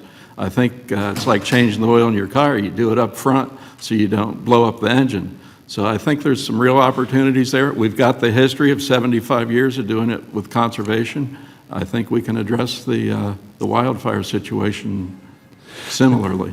The comments made by the panel as a whole about the trust issue, the perspective that so much of the federal government now, whether it's EPA or other entities, are driving in the direction not of incentives, but the carrot, but the stick, forcing, threatening, harassing, pushing people to go to do things. But the local conservation district, and I can only speak personally of the Upper Ouachita district that I live in, locally led officers, hiring technicians to provide local services, working in conjunction with the NRCS folks. Don't you believe it's probably one of the great assets we have that's underappreciated by the general public? Don't even have a clue the districts exist? It's probably the best example of the democratic process that we have in this country, to have local leaders stepping up to the plate and addressing these conservation issues. And bringing their neighbors along with them in a common spirit of enthusiastic effort to do the right thing for the land. Exactly. Mr. Chairman, I yield back. Gentleman yields back. Please recognize the gentleman from Iowa for 5 minutes, Mr. King. Thank you, Mr. Chairman. Again, I thank the witnesses for your testimony here this morning. I turn first to Mr. Booman. It caught my attention when you said 72,000 points in 160 acres. How do you arrive at those points to monitor 160 acres, and how big a grid does that work out to be? It's actually a 3-meter grid, and what we've done is we've taken the same technology that NRCS uses, the Russell 2, so we're using the exact same modeling engine that they're using, and we've put it into a GIS system that makes it easy for anybody to calculate soil erosion. When I worked for NRCS, I could calculate soil erosion on the back of the napkin, and now it's gotten much more complicated. And I think in order to power private business to help farmers with conservation needs, we need to get back to where anybody can calculate soil erosion, and in this case, much, much better, and help the farmer identify where they need to install practices. And you've been at this monitoring how long, Mr. Booman? We've been working on developing software since 2006. And you've identified those erosion locations where it's affecting yield. Do you have long enough records that you can look back on that and see how that you reverse that, the effect of erosion on yields? Actually not. This tool here has been around for about 1.5 years, but I can tell you that ag retailers are interested in doing it. So we don't do consulting with farmers. We're more of a software company. And so our goal is to license this software to people like Land O'Lakes and United Suppliers, and they see it as another layer of helping farmers understand what's happening on their field. So when they feed a level like this, it's like a phosphorus level, when they put it into their software, they can help understand what's going on in the field. Then you also at least counsel on machine guidance for contractors. Could you explain that a little bit for the panel? Yeah, absolutely. So we worked with, the best example, we've got actually a video on our website, but we worked with a contractor in eastern Iowa. He was doing a waterway, and it had no cost share, no government involvement. The farmer just wanted to do it on his own, which a lot of the conservation being done is happening that way now. And so he called me up, and it was a large waterway, and he wanted to design, so I spent about an hour working with the design on him because it was very complicated. And in the end, we put out a machine control file that I emailed to him. We never met face-to-face. We just did it over a webinar. He went out and he built it in days less than what it would have originally taken him. And as you know, a couple days with a couple dozers is a lot of money. He was very excited about the technology and sees it really as the future to enhance soil and water conservation. Well, I've long been looking at that technology, and we've utilized it. Some time back, just to throw this as an aside, we found ourselves in a situation where we had to grade in 15 feet of water, and it was 1983. At that time, we found a red light laser for a pipe operation, and long story short is we graded in 15 feet of water with a red light laser. So a lot of progress has been made since that period of time, and I'm fascinated by some of this technology. You heard what I had to say about the length of time it takes for nitrates to leach through the soil if there's an over-application. Would you have a judgment on how long you think that might be? No, I don't know what that would be. And isn't it curious that generally that's where we are with this, is that we're seeking to regulate inputs, but we don't quite have a scientific idea on the result of regulating inputs. And you mentioned also the lawsuit of Des Moines Water Works. How do you, if they're successful in that, how would that impact the work you do? Well, I actually think regulation is the opposite of precision conservation. Regulation is very much a one-size-fits-all. I understand the desire to want clean water and healthy soils, but I think that if we go towards regulation in a one-size-fits-all, I think that we give up precision conservation, and that's putting the right practice in the right place with the farmer. And so I'm not opposed to all regulation, I'm not saying that, but I think in this case it is the wrong answer to help farmers. Okay. And I was once down in your county, down by Willie, and I had one of the conservationists from that county tell me that there was a farmer there that was harrowing on the hillside with a 6th section of harrow, and the land was so steep that he tipped the 6th section of harrow over. Would you believe that story? I don't know if I'd believe that story, but it is steep, very steep. Just thought I'd toss that in for a little levity. Thank you all for your testimony, and Mr. Chairman, I yield back the balance of my time. Gentleman yields back his levity, and please recognize the chairman of the full committee, Mr. Conway, for 5 minutes. Oh, I'm sorry.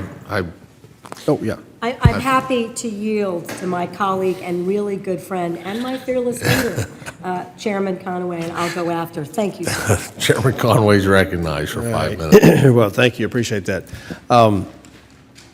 Several of you, Mr. McDaniels, in terms of you said 3,000 districts and supervisory in all those, how is there a problem with different interpretations of the same rule across that span? Does that cause you guys problems from time to time? Or I'm just curious, how do you get consistent processes across a 3,000 unit? I think enterprise? probably Mr. Chairman, when you think about the 3,000 units, there's various subsets within those units. There's partners who are states, some states like Maryland who are very involved with conservation districts, other states where the conservation districts pretty much fully rely on the feds, and then there's districts that have local partnerships as well. So it is a challenge to have 3,000 districts all working under the same concept when you believe in local leadership. And the challenge for us is to make sure that we have good, solid local leadership in all of those districts. I don't know that I'm really Yeah, that's getting fine. your question, but I'll ask the same question that I asked the previous panel. Looking at the next farm bill, are there things we can do in the structure of the farm bill and the way it relates to the programs that you're using that we need to address or look at, either change, fix, eliminate? Well, Going into that you know, consideration for the next farm bill? the whole discussion here is about regulatory versus voluntary incentive-based. We have a backlog throughout the country of farmers who are willing to step up to the plate and put conservation practices on their ground. So I think there's a real need to make sure that we have the funding for the technical assistance to work on that backlog to avoid future regulation.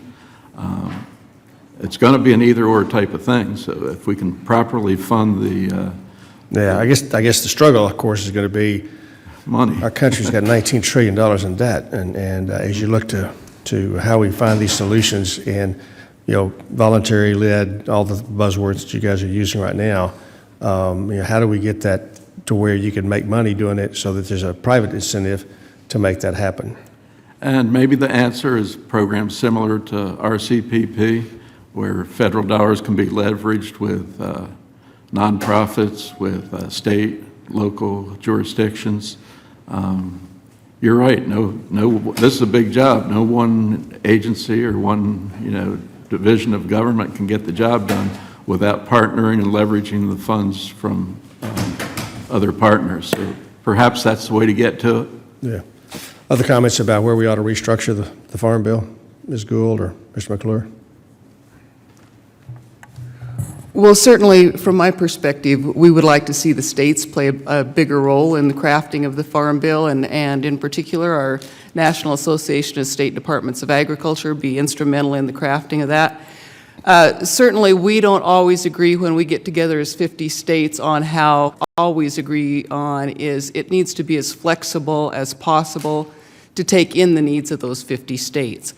You ask about always dollars are a problem. How do you get the money to the states? How do you hold states accountable? But as you're doing that, we would ask that the benchmarks are not so steep that we can't hit those benchmarks and we simply turn away from the money that's put out to do good work. And look at us as, make sure that the federal agencies hold them accountable so that the regulatory burden doesn't actually take dollars out of our producers' pockets. It's not about just putting money or helping out with programs. It's about regulation that costs them money. Yeah.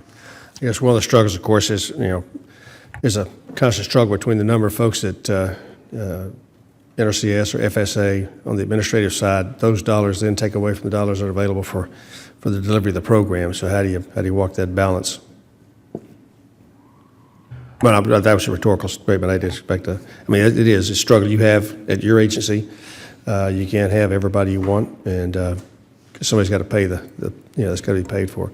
I do had one example recently where I toured Fair Oaks Farm in Indiana, a great example of voluntary compliance where they've figured out a way to actually capture all of the waste from this 30,000 acre dairy or 30,000 head dairy on 15,000 acres, and they monitor all of the water coming off that property, and they capture all the manure, and they recycle and all the things they do, most of which has been voluntary. So it's a great example of where property owner on their own initiative decided to do what was best for the environment. So appreciate it, Mr. Chairman. Yield back. Thank you, witnesses. Gentleman yields back. Now please recognize the ranking member for 5 minutes. Thank you, Mr. Chairman, and thank you for your patience. And I'm really struck by the need to figure out these balances. And Mr. McDaniel, I agree with you that you can't have all of one and none of the other. We're creating an environment, unfortunately, that looks a lot like that. But I would be of the opinion that smart investments are investments through the Farm Bill that create the kind of partnerships that take us into the next century of farming and incentivize these kinds kinds of voluntary conservation practices that make a difference.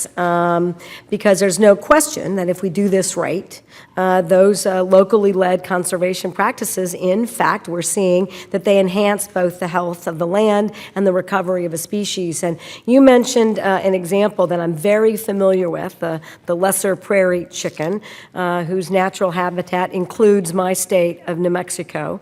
And I've been very involved in the struggle, but in two parts. One, to really hold on to a locally led voluntary conservation practice, particularly when, if the incentives aren't right for everyone to stay in, bigger states like Texas will pull out of that coalition, leaving smaller states and smaller folks invested and involved without the opportunity to continue their conservation practices. We're actually looking at legislation that would prohibit that in the future. And of course, I'm very pleased, and I know you're aware, that in fact we're now seeing that these conservation management practices by the folks who are required and capable of doing them on the ground has led to a delisting, and that's exactly what we want. And so we've talked broadly about that we need to be balanced. Is there a sense by anyone in the panel, and I'd love to start with you, Mr. McDaniel, is there something specific, an incentive, including that any state, any group ought to be encouraged, if they can get it right, that's what we want. That's the whole purpose of a regulation. What else can this committee do, and can we put in the Farm Bill that very clearly creates a productive relationship between the stakeholders and the regulators, irrespective of whether it's state government or federal government, but we really create those partnerships because we talk about them, and we vacillate between funding them, not funding them at all, and you're right, I agree with you. It creates an all or nothing design, and particularly in this environment, we're going to end up with nothing. I look at conservation, I call it the three legs of conservation. In order to have a good conservation program, the first thing you have to do is have a conservation plan, followed by good technical assistance. The plan needs to prioritize on a particular prescriptive basis what a particular property needs to have, what's a top priority, and whatever the priorities are as they go down the road. But then you need to have the engineering technical support to work with the cooperator to find out how best to achieve those priorities that you set in the plan, and then finally you implement. I think a lot of focus has been on the implementation and how much are we getting on the land? Well, until you provide that roadmap up front to show what you're trying to do. And one of the problems with regulations is, as it's mentioned several times, one size fits all. It might be the fifth or sixth priority on a particular property. There might be a farmer that's required, say, to fence any streams, as in Maryland, and this farmer might have issues with waste management, higher priority on that, or maybe a heavy use area that needs to be addressed.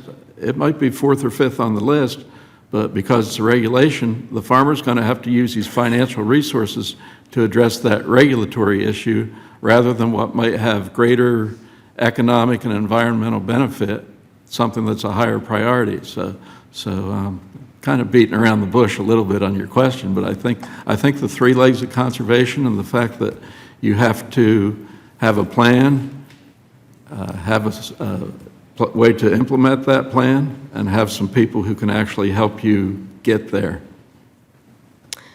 Thank you very much. Yeah, and my time has expired, but it is a challenge, and I'd love to think about a way without creating more burdens on ranchers and farmers for you to be able to say, look, I'm trying to meet the regulation, and we'll work on streamlining and making those more efficient and practical, less redundant, and favor the investments that we're talking about here today. But it'd be great if you could say, that's wonderful, except I have these other priorities and a plan, and require that the department takes that into consideration before making any final decisions. And it may be something we could think about, as long as it doesn't create yet another burden for both parties. But there's got to be some way forward. And I do appreciate the panel's expertise and willingness to talk to us today. Thank you, Mr. Chairman. I yield back. Thank the gentlelady. Now recognize the gentleman from Georgia, Mr. Allen, for 5 minutes. Thank you, Mr. Chairman, and it's good to be here, and I'm excited to learn about voluntary conservation, and want to focus on the success at the state and local level, and how the federal government, I guess, can promote this without getting in the way. Obviously, farm income is down over 55% over the last 3 years, so money to invest in programs like this is difficult. There are lots of rules that are constantly coming out from EPA dealing with all sorts of things, but I do know that in our district, our farmers are committed to conservation. I mean, they work the land, they own the land, but they are sick and tired of this top-down, confusing rule after rule, and then, okay, we want, the endangered species issues and everything else that goes along with what this government is spewing out on a constant basis. But, what we're looking for here is we want to incentivize our folks to conserve.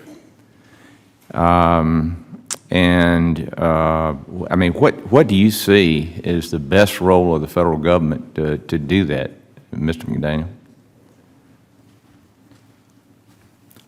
I think we have a success story to tell that we've done for 75 years. I think probably the biggest thing that the general public doesn't know is we don't tell our story very well. I see. Farmers go ahead and do what's proper and right for the ground, but they don't really, the general public is not really aware of it. So I don't know if there's a place in a farm bill to actually have some way to let the general public know the work that's being done by the people in agriculture to address these conservation issues and these water quality issues. I think we're doing it. Don't think we're telling anybody about it. And so I don't know how the federal government fits into that, but maybe that's something to look at the next farm bill. How do we tell our story better? We do have a problem on messaging up here. In other words, we tend to just talk about the things, the problems, the challenges, and don't do enough to pat our folks on the back and say, hey, great job. And we appreciate what you're doing and how you're sacrificing to make these things happen. So thank you. We'll work on that, and I think we are working on that. But it is important. As far as Director Gould working on the state level, what ways, as far as collaborating with NRCS, specific challenges that that we need to deal with here on this at this level? I mean, just if you have a list, or say this is your time to say, okay, y'all need to do this, this, and this, and it'll work. Well, thank you very much. And I think I've gone through a list, but at the top of that list is, again, work with the states. Yeah. I think it was interesting last night. I stepped out for dinner and I overheard a conversation on wildlife management in my neighboring state, and the couple that was there was appalled at a decision that had been made in my neighboring state of Wyoming. And the young woman said, well, you have to recognize that all the rich people live in Jackson Hole, and the rest of the state are farmers and ranchers, and they don't get out much. And it caught my attention because I thought, that's probably how people see Idaho. There's Sun Valley, and then the rest of the state doesn't get out much. Mm-hmm.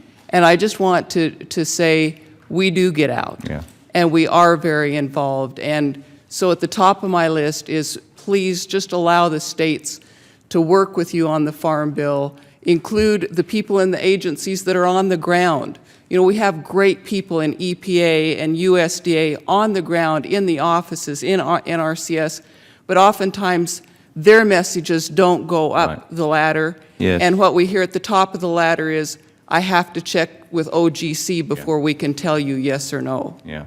Well, it's this disconnect there, and it's communication. Mr. McClure, you got anything to add to that, those challenges? Well, I think as what's always worked in our farm bills, and especially on the conservation side, is demonstrating new ideas and new innovations. And when we incentivize that, because there's never going to be enough money to put all these things on each acre. But if the money's there to help us on 40 or 80 acres of a certain issue and put an innovation in, and then we can see that it helps us on our bottom line, it helps us do a better job, it helps us improve our soil health, then we've adopted it.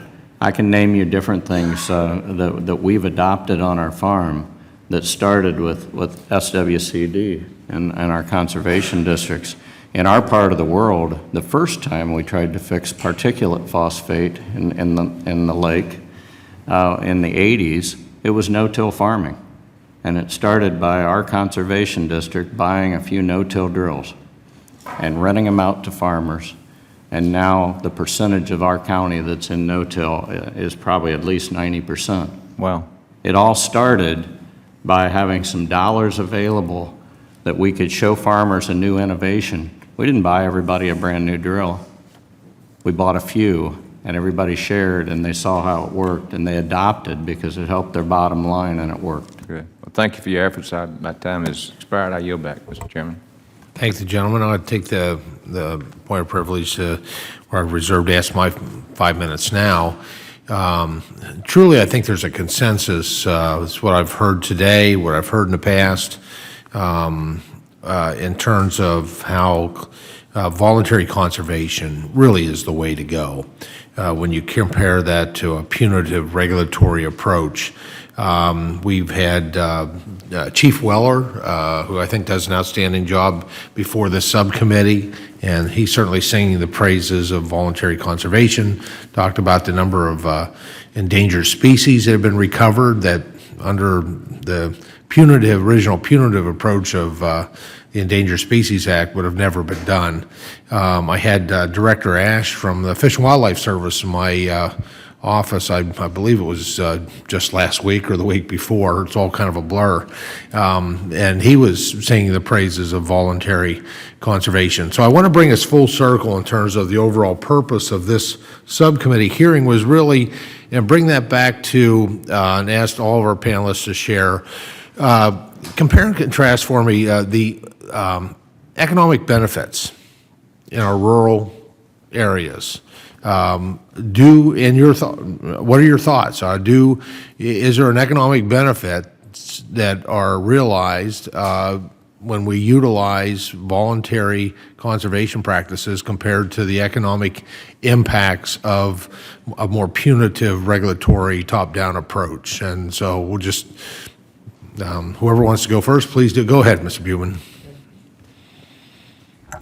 Well, I would agree that we do need to get the right practice in the right place. Instead of regulation of one size fits all, we need to have farmers have technical assistance and understand what objectives need to be accomplished and how they best do it. I firmly believe that we can reduce the cost of conservation by providing better guidance to farmers. It's a little like healthcare. If you went in and your doctor said you have a 1 in 5 chance of dying of a heart attack in the next 10 years, you would be thinking about all the things you can do to make yourself healthier. Everything from taking a baby aspirin to triple bypass. The question you're going to start with to the doctor is, what do I need to do? What is the best solution to get me into a healthier state? And that takes expertise, and that's where we need to go with conservation and the voluntary approach. Very good. Mr. McClure. I absolutely believe that voluntary is the only way. We're in a 4 million acre watershed that's losing just a little bit. It's a half a pound per acre per year of phosphate that is causing the issue. And so I absolutely believe voluntary is the way. But I think it's very important, and what we started out to say is we need to understand what the issues are before we start. Before we can ask our farmers to make big changes on their farm, we have to make sure that we understand what's actually happening. And that's why we started with field edge research, because we need to know what exactly is coming off that land. These kind of, the dollars spent on these projects of understanding is so important, because if we go down the wrong road, or we ask our farmers to go a direction that doesn't work economically or doesn't fix the problem, then they're not going to be as apt to go down that road the next time. Dollars spent early, understanding exactly what the issues, the timing, and what works when we make changes in demonstration projects is so important, and I would really encourage thinking about that in the future before we just go off in a direction and say this will fix it. Let's make sure we always have an understanding. Thank you. Mr. McDaniel. Mr. Chairman, I don't think it's always necessary that conservation and stewardship are in conflict with economics. I think sometimes issues like soil health, cover crops, things like that, have both economic and environmental benefits. And I think there's some sales work that needs to be done there, probably by conservation districts and by NRCS, to let people know this is both an environmental benefit and an economic benefit to your operation. Now, some of the structural type of things, producers are going to have some economic support to get those type of things done. But there are practices that are both economically and stewardship-wise beneficial, and I think that's a win-win situation when we can identify those type of practices. Very good. Ms. Gould. In our state, we have a range management program, and when we talk about conservation, because 60% of our state is public land, we often talk about conservation of public lands and ensuring that they're not just victim to wildfire year after year. But our farmers and ranchers thought outside the box, and it was what they wanted was a program that helped them document what they're doing, their stewardship on the land. And it's not a program that costs a lot of money, but it actually helps BLM. We're thinking about going forward with Forest Service. So when they come up with to renew permits for grazing allotments, they have the documentation that is in their file, and they can go forward with that. And hopefully it will help with the constant barrage of lawsuits. There will be documentation that actually assists on every side and allows our farmers and ranchers to utilize that ground that's vital to our economy in Idaho. So I would encourage programs that are new, innovative, think outside of the box, and use the resources that are existing, like NRCS and our soil conservation districts. Some remarks you want to make? No? Okay. Figured you'd think you could. Okay, well, thank you very much to the panel. Thank you for your leadership. Thank you for your expertise on this. I mean, we really put a showcase, I think, for voluntary conservation today, but also looking at the impact that punitive regulatory approach really does make it very, very difficult, puts a lot of compliance costs on our ranchers, our farmers, our forest owners, and as I said in my opening comments, our ranchers, farmers, landowners, forest landowners, I mean, they really are the original conservationists. They live there because they love the land, and they want to care for the land and help the land be healthy and be productive. And so certainly we've seen the effectiveness of voluntary conservation programs. We have great documentation of that, especially these, most recently, the multiple number of endangered species that have come off the list as a result of our collaborative work that is done. And I think it does that with much less economic stress. And as Mr. McDaniel had noted, when you look at some of the measures we take with healthy soils, where we're producing topsoil, we're actually helps to increase our yields and helps provide those natural resistance to insects and disease. There's just some obviously economic benefits to those approaches. So I do really appreciate all of your expertise. Under the rules of the committee, the record of today's hearing will remain open for 10 calendar days to receive additional material and supplementary written responses from the witnesses to any questions posed by a member. This Subcommittee on Conservation and Forestry hearing is now adjourned.